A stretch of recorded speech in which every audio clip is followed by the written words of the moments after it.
मनुष्य के भीतर उठती हुई सबसे पुरानी चीख, वही चीख जो हजारों वर्षों से हर युग में गूंजती रही है। मैं आखिर यहाँ क्यों हूँ और यह पीड़ा मेरे हिस्से में ही क्यों आई? जीवन के मंच पर हर दिन एक नया दृश्य चलता है। कोई जन्म लेता है, कोई चला जाता है, कोई हंसते हंसते दुनिया जीत लेता है, तो कोई बिना गलती किए भी टूटता चला जाता है। और इन सब के बीच मन के भीतर एक सवाल बार बार सिर उठाता है, अगर ईश्वर न्यायकारी है, अगर यह सृष्टि किसी नियम से चल रही है, तो फिर यह असमानता क्यों है?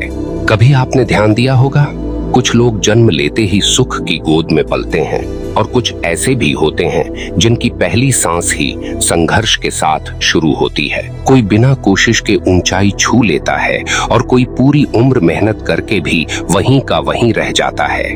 तब मन में एक चुभन उठती है, यह सब कौन तय करता है? और अगर जन्म सिर्फ एक ही है तो फिर इतने अलग अलग भाग्य क्यों? इन्हीं सवालों की आग में मनुष्य ने हजारों वर्षों तक तप किया है।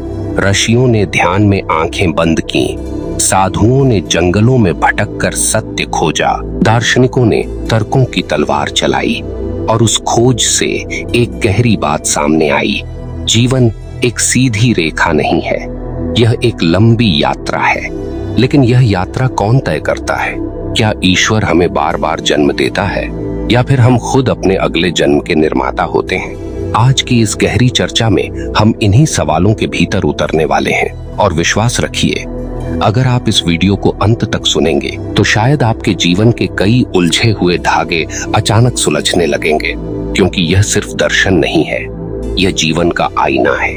और आगे बढ़ने से पहले आपसे एक छोटा सा निवेदन है, अगर इस तरह की गहरी आध्यात्मिक चर्चाएं आपके मन को छूती हैं, तो वीडियो को एक लाइक जरूर दीजिए और कमेंट में सिर्फ एक वाक्य लिखिए, मैं अपने कर्मों का निर्माता हूँ। यह वाक्य केवल कमेंट नहीं होगा, यह आपके भीतर एक जागृति की शुरुआत बनेगा। अब जरा शांत होकर सुनिए। मनुष्य हमेशा अपने दुख का दोष किसी और पर डालना चाहता है। जब जीवन में सब कुछ अच्छा चलता है तब हम कहते हैं यह मेरी मेहनत है, लेकिन जब दुख आता है तब हम कहते हैं यह भगवान की मर्जी है। यहीं से भ्रम शुरू होता है। सच तो यह है कि भगवान इस संसार को नियमों से चलाते हैं, पक्षपात से नहीं। सूरज हर घर पर बराबर चमकता है, हवा हर किसी को बराबर मिलती है, धरती किसी से भेदभाव नहीं करती। फिर जीवन के फल अलग अलग क्यों मिलते हैं? क्योंकि जीवन एक गहरा हिसाब है और इस हिसाब को हम खुद लिखते हैं। ध्यान से समझिए, हमारा हर विचार, हर शब्द, हर कर्म एक ऊर्जा बनाता है और वह ऊर्जा कहीं खोती नहीं, वह हमारे अस्तित्व में दर्ज हो जाती है। यही ऊर्जा आगे चलकर हमारे जीवन की दिशा बनती है।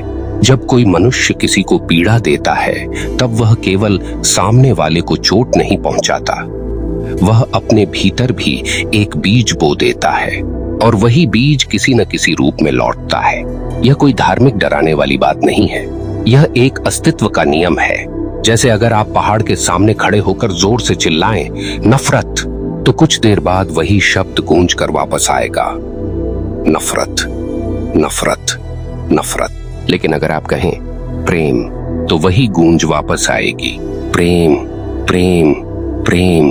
जीवन भी ठीक ऐसा ही है, हम जो भेजते हैं वही किसी न किसी रूप में लौटता है। अब यहाँ एक बहुत गहरी बात समझिए, जब मनुष्य मरता है तब उसका शरीर मिट्टी में मिल जाता है, लेकिन उसकी चेतना, उसके कर्मों की ऊर्जा खत्म नहीं होती। वह ऊर्जा फिर एक नए जीवन की ओर बढ़ती है। इसी को पुनर्जन्म कहा गया है। लेकिन इसका मतलब यह बिल्कुल नहीं कि कोई ऊपर बैठा हुआ अधिकारी फाइलें देख देख कर कह रहा है इसे अमीर घर में भेजो, इसे गरीब घर में भेजो। नहीं, सृष्टि में ऐसा कोई दफ्तर नहीं है। यह सब अपने आप होता है, क्योंकि चेतना अपने कर्मों के अनुसार ही अगले अनुभवों की ओर खींचती है। जैसे नदी हमेशा ढलान की तरफ बहती है, उसे कोई आदेश नहीं देता, उसका स्वभाव ही उसे उस दिशा में ले जाता है। ठीक वैसे ही आत्मा अपने कर्मों की दिशा में बहती है। अब यहाँ एक और सवाल उठता है, अगर यह सब सच है तो हमें अपने पिछले जन्म याद क्यों नहीं रहते? और यही वह जगह है जहाँ अधिकांश लोग भ्रमित हो जाते हैं। लेकिन जरा सोचिए, अगर आपको अपने पिछले 10 जन्मों की सारी पीड़ा याद रहने लगे, हर मौत, हर बिछड़ना, हर अपमान, तो क्या आप इस जीवन को सामान्य रूप से जी पाएंगे? मन टूट जाएगा। इसलिए प्रकृति एक करुणा भी देती है, भूलने की करुणा। हम यादें भूल जाते हैं, लेकिन उनके प्रभाव नहीं भूलते। इसीलिए कुछ बच्चे जन्म से ही अलग स्वभाव लेकर आते हैं। कोई बिना सिखाए ही दयालु होता है और कोई बिना कारण ही क्रोध से भरा रहता है। यह सब पिछले अनुभवों की छाया है। लेकिन यहाँ एक और बहुत कठोर सत्य है, जिसे सुनकर कई लोगों को असुविधा होगी। मनुष्य अपने दुख से उतना परेशान नहीं होता जितना इस बात से परेशान होता है कि मेरे साथ ही क्यों। यही सवाल उसे भीतर से तोड़ता है। लेकिन अगर एक क्षण के लिए आप पूरी ईमानदारी से यह मान लें कि मेरे जीवन की दिशा में भी कहीं न कहीं मेरे ही कर्मों का योगदान है, तो अचानक एक नया द्वार खुलता है। क्योंकि तब आप पीड़ित नहीं रहते, आप निर्माता बन जाते हैं। और जब मनुष्य यह समझ लेता है कि वह अपने जीवन का निर्माता है, तब उसकी दृष्टि बदलने लगती है। तब वह दूसरों को दोष देना बंद करता है और अपने भीतर झांकना शुरू करता है। लेकिन यहाँ एक बहुत ही गहरी और थोड़ी कठोर बात समझनी होगी। दुख केवल सजा नहीं होता। कभी कभी दुख एक दर्पण होता है। जब जीवन में सब कुछ ठीक चल रहा होता है, तब मनुष्य सोया रहता है। लेकिन जब पीड़ा आती है, तब उसकी आंख खुलती है।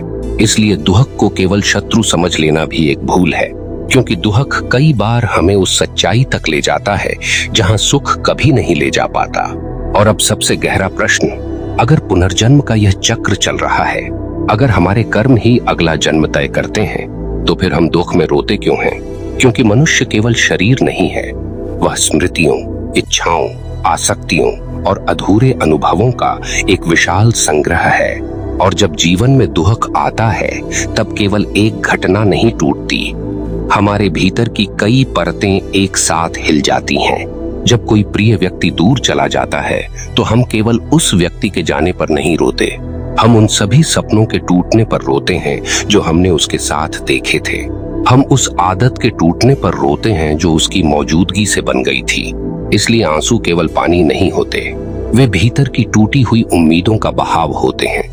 लेकिन यहाँ एक बहुत कठोर सत्य है, जिसे सुनकर मन थोड़ा चुभ सकता है। मनुष्य दुख में इसलिए भी रोता है क्योंकि उसे लगता है कि जीवन ने उसके साथ अन्याय किया है। उसे लगता है, मैंने तो किसी का बुरा नहीं किया, फिर मेरे साथ ही ऐसा क्यों? और यही वह क्षण है जहां मनुष्य का अहंकार सामने आता है। ध्यान से सुनिए, हमारा मन हमेशा अपनी अच्छाइयों को याद रखता है, लेकिन अपनी भूलों को भूल जाना चाहता है। हम कहते हैं, मैं तो अच्छा इंसान हूँ, लेकिन क्या हमने कभी पूरी ईमानदारी से अपने भीतर झांका है? कितनी बार हमने किसी को शब्दों से चोट पहुंचाई, कितनी बार किसी की पीड़ा को अनदेखा किया, कितनी बार केवल अपने स्वार्थ के लिए किसी का दिल तोड़ा। ये सब भी कर्म है। और कर्म केवल बड़े अपराध नहीं होते, कर्म वह भी है जो हम सोचते हैं, जो हम महसूस करते हैं। जब भीतर ईर्ष्या उठती है, वह भी एक कर्म है। जब भीतर करुणा उठती है, वह भी एक कर्म है। यही सब मिलकर हमारे अस्तित्व की दिशा तय करते हैं। अब यहाँ एक बहुत गहरी बात समझिए, पुनर्जन्म का अर्थ केवल इतना नहीं कि मृत्यु के बाद नया शरीर मिल जाता है।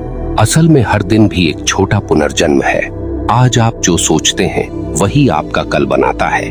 आज आप जैसा व्यवहार करते हैं, वही कल की परिस्थितियों को जन्म देता है।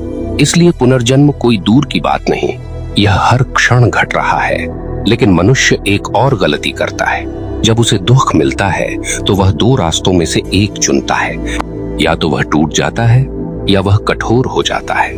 लेकिन दोनों ही रास्ते अधूरे हैं। टूट जाने से चेतना कमजोर हो जाती है और कठोर हो जाने से हृदय सूख जाता है। जीवन का सही रास्ता तीसरा है, समझ का रास्ता। जब दुख आए तो उससे भागिए मत, उससे लड़िए भी मत, बस उसे देखिए, समझिए, क्योंकि हर पीड़ा के पीछे कोई न कोई संदेश छिपा होता है। एक छोटा सा उदाहरण समझिए। मान लीजिए किसी व्यक्ति को जीवन में बार बार अपमान का सामना करना पड़ता है। हर जगह कोई न कोई उसे नीचा दिखा देता है। अब वह व्यक्ति दो तरीके से प्रतिक्रिया दे सकता है। पहला तरीका, वह पूरी दुनिया से नफरत करने लगे, उसे लगे कि सब लोग उसके दुश्मन हैं। दूसरा तरीका, वह रुककर अपने भीतर झांके। हो सकता है उसके भीतर कहीं गहरा अहंकार छिपा हो, हो सकता है उसका व्यवहार ही लोगों को दूर कर देता हो। जब वह यह देखना शुरू करता है तब दुख एक गुरु बन जाता है, लेकिन हम ऐसा करते नहीं। हम हमेशा चाहते हैं कि जीवन हमारी इच्छा के अनुसार चले। अगर हमें सम्मान मिले तो हम कहते हैं जीवन सुंदर है, अगर अपमान मिले तो हम कहते हैं जीवन क्रूर है। लेकिन जीवन न सुंदर है न क्रूर, जीवन तो एक दर्पण है। आप जैसा चेहरा उसके सामने ले जाते हैं वही प्रतिबिंब वापस आता है। और यही कारण है कि ऋषियों ने कहा मनुष्य अपने भाग्य का स्वयं निर्माता है। लेकिन यहाँ एक और सवाल उठता है, अगर सब कुछ कर्मों से तय होता है तो फिर प्रार्थना, ध्यान, भक्ति का क्या अर्थ है? क्या वे सब बेकार हैं? नहीं, बिल्कुल नहीं। असल में भक्ति का अर्थ कर्मों से भागना नहीं है। भक्ति का अर्थ है चेतना को जागृत करना। जब मनुष्य जागृत होता है तब उसके कर्म बदलने लगते हैं। पहले वह अंधेरे में चलता था, इसलिए ठोकरें खाता था। अब वह जाग गया है, इसलिए कदम संभल कर रखता है। भक्ति यही जागरण है। और यही कारण है कि जब कोई मनुष्य सच में ईश्वर की ओर मुड़ता है तो उसका जीवन धीरे धीरे बदलने लगता है, क्योंकि उसका देखने का तरीका बदल जाता है। पहले वह हर घटना में शिकायत देखता था, अब वह हर घटना में सीख देखने लगता है। और जब यह दृष्टि बदलती है तब दुख भी अपना रूप बदल देता है। तब पीड़ा भी भीतर एक गहरी परिपक्वता लाने लगती है। लेकिन एक और बहुत कड़वी सच्चाई है, दुनिया में अधिकांश लोग सच को सुनना नहीं चाहते। उन्हें सच्चाई से ज्यादा सांत्वना पसंद है। अगर कोई कहे आपका दुख आपके ही कर्मों का परिणाम है तो मन तुरंत विरोध करेगा, क्योंकि यह सुनना कठिन है। लेकिन अगर कोई कहे आप बिल्कुल निर्दोष हैं, सब भाग्य की मार है, तो मन तुरंत राहत महसूस करेगा। यही कारण है कि सच्चा ज्ञान हमेशा थोड़ा कठोर लगता है, क्योंकि वह हमें आईना दिखाता है। और आईने में अपना चेहरा देखना हमेशा आसान नहीं होता। लेकिन यही आईना मुक्ति की शुरुआत है। जब मनुष्य यह स्वीकार कर लेता है कि उसके जीवन में जो भी हो रहा है उसमें कहीं न कहीं उसकी भी भूमिका है, तभी उसके भीतर एक नई शक्ति जन्म लेती है। क्योंकि तब वह समझ जाता है अगर मैंने अपने कर्मों से यह स्थिति बनाई है तो मैं अपने कर्मों से इसे बदल भी सकता हूँ। यही समझ मनुष्य को पीड़ित से साधक बना देती है। और तभी पुनर्जन्म का रहस्य भी धीरे धीरे स्पष्ट होने लगता है। पुनर्जन्म कोई सजा नहीं है, यह चेतना को सीखने का अवसर है। हर जीवन एक नया पाठ है, हर अनुभव एक नई शिक्षा है। लेकिन जब तक मनुष्य सीखना नहीं चाहता तब तक वही पाठ बार बार सामने आता रहेगा। और यहीं से एक बहुत गहरा प्रश्न जन्म लेता है, अगर यह जन्म जन्मांतर का चक्र चलता ही रहेगा तो क्या इससे बाहर निकलना भी संभव है? और अगर संभव है तो वह मार्ग क्या है? यहीं से अध्यात्म की असली यात्रा शुरू होती है, क्योंकि पुनर्जन्म का रहस्य समझ लेना ही अंतिम लक्ष्य नहीं है। असल प्रश्न यह है कि क्या मनुष्य इस अनंत चक्र से मुक्त हो सकता है? ऋषियों ने, बुद्धों ने, संतों ने एक स्वर में कहा, हाँ, यह संभव है, लेकिन यह रास्ता आसान नहीं है और न ही यह केवल शब्दों से तय होता है। ध्यान से सुनिए, जब तक मनुष्य अपने भीतर की अज्ञानता को पकड़े रहता है तब तक वह जन्म और मृत्यु के इसी चक्र में घूमता रहता है। और अज्ञानता का अर्थ यह नहीं कि किसी किताब का ज्ञान कम है। अज्ञानता का अर्थ है अपने असली स्वरूप को भूल जाना। हम खुद को केवल शरीर मान लेते हैं, फिर शरीर की हर पीड़ा हमें अपनी पीड़ा लगती है। हम खुद को केवल नाम और पहचान मान लेते हैं, फिर कोई उस पहचान को चोट पहुंचाए तो हमें लगता है कि हमारा अस्तित्व ही हिल गया। यहीं से दुख की शुरुआत होती है। मनुष्य दुख में इसलिए नहीं रोता कि जीवन क्रूर है, मनुष्य इसलिए रोता है क्योंकि उसने अपने आप को गलत जगह बांध लिया है। आपने अपने आप को उन चीजों से जोड़ लिया है जो स्थायी ही नहीं है। रिश्ते बदलते हैं, परिस्थितियां बदलती हैं, शरीर बदलता है, समय बदलता है, और जब यह सब बदलता है तब मनुष्य टूट जाता है। क्यों? क्योंकि उसने अपना आधार ही अस्थायी चीजों पर रखा था। लेकिन जो साधक जाग जाता है वह एक दिन इस सच्चाई को देख लेता है, मैं वह नहीं हूं जो बदल रहा है, मैं वह हूं जो सब बदलावों को देख रहा है। यह एक बहुत गहरी क्रांति है जब मनुष्य यह देख लेता है कि उसके भीतर एक साक्षी है, एक शांत स्थिर चेतना जो जन्म को भी देखती है और मृत्यु को भी। तब धीरे धीरे भय कम होने लगता है। तब मृत्यु भी उतनी भयानक नहीं लगती, क्योंकि जो देखने वाला है वह कभी मरता ही नहीं। शरीर बदलता है, लेकिन चेतना अपनी यात्रा जारी रखती है। लेकिन यहाँ एक और सच्चाई है जिसे समझना जरूरी है। जब तक चेतना इच्छाओं से भरी हुई है, तब तक पुनर्जन्म का चक्र चलता रहेगा। इच्छा ही वह धागा है जो आत्मा को अगले जन्म से बांध देता है। जिसके भीतर अधूरी इच्छाएं हैं, जिसके भीतर अधूरा क्रोध है, जिसके भीतर अधूरी लालसा है, उसकी यात्रा अधूरी रहती है और अधूरी यात्रा को फिर से शुरू करना पड़ता है। यही पुनर्जन्म है। लेकिन जिस दिन मनुष्य पूरी तरह समझ में आ जाता है, जिस दिन वह भीतर से संतुष्ट हो जाता है, उस दिन यह चक्र टूटने लगता है। और यह संतोष बाहर की चीजों से नहीं आता, धन से नहीं, यश से नहीं, सत्ता से नहीं। यह संतोष केवल जागरण से आता है।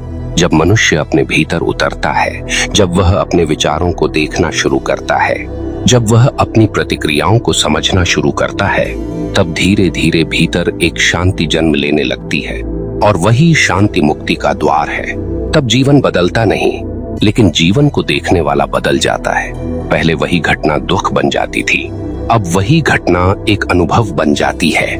पहले अपमान आग बन जाता था, अब वही अपमान एक सीख बन जाता है। यही साधना है और यही भक्ति का असली मार्ग है। क्योंकि भक्ति का अर्थ केवल मंदिर जाना नहीं है। भक्ति का अर्थ है अपने भीतर के अंधेरे को देखना। भक्ति का अर्थ है अहंकार को धीरे धीरे पिघलाना। और जब अहंकार पिघलता है, तब एक नई रोशनी जन्म लेती है। तब मनुष्य समझता है दुख कोई दुश्मन नहीं था, दुख तो वह दस्तक थी जो मुझे जगाने आई थी। हर पीड़ा एक संदेश थी, हर टूटन एक नया द्वार थी। और तब मनुष्य रोता भी है, लेकिन उसके आंसू बदल जाते हैं। पहले आंसू शिकायत के होते थे, अब आंसू कृतज्ञता के होते हैं। पहले वह पूछता था मेरे साथ ही क्यों, अब वह कहता है जो भी है वही मेरी शिक्षा है। और जैसे ही यह समझ आती है, जीवन हल्का होने लगता है। पुनर्जन्म का डर भी कम होने लगता है, क्योंकि अब साधक जानता है हर जन्म एक अवसर है, एक यात्रा है, एक सीख है। और अगर जागरण आ जाए तो यही यात्रा मुक्ति में बदल सकती है। इसीलिए संत कहते हैं जीवन से मत भागिए, जीवन को समझिए, क्योंकि समझ ही वह अग्नि है जो अज्ञान को जला देती है। और जब अज्ञान जल जाता है, तब आत्मा स्वतंत्र हो जाती है। यही मोक्ष है, यही जन्म जन्मांतर की कहानी का अंतिम पड़ाव है। और अगर आज की इस चर्चा ने आपके मन में एक भी नया विचार जगाया हो, अगर आपको लगा हो कि जीवन को देखने का एक नया दृष्टिकोण मिला है, तो इस वीडियो को लाइक जरूर कीजिए और कमेंट में लिखिए मैं जागरूक होकर अपने कर्म चुनूंगा। क्योंकि यह वाक्य केवल एक कमेंट नहीं होगा, यह आपके भीतर जागने वाली चेतना की पहली घोषणा हो सकती है।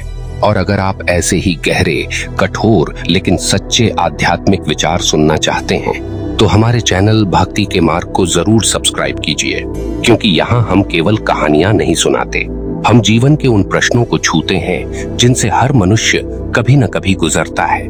याद रखिए, जीवन एक रहस्य है, दुख एक संदेश है, और चेतना ही वह दीपक है जो इस अंधेरे को रोशन कर सकता है। फिर मिलेंगे एक और गहरी यात्रा के साथ भक्ति के मार्ग पर। धन्यवाद दोस्तों।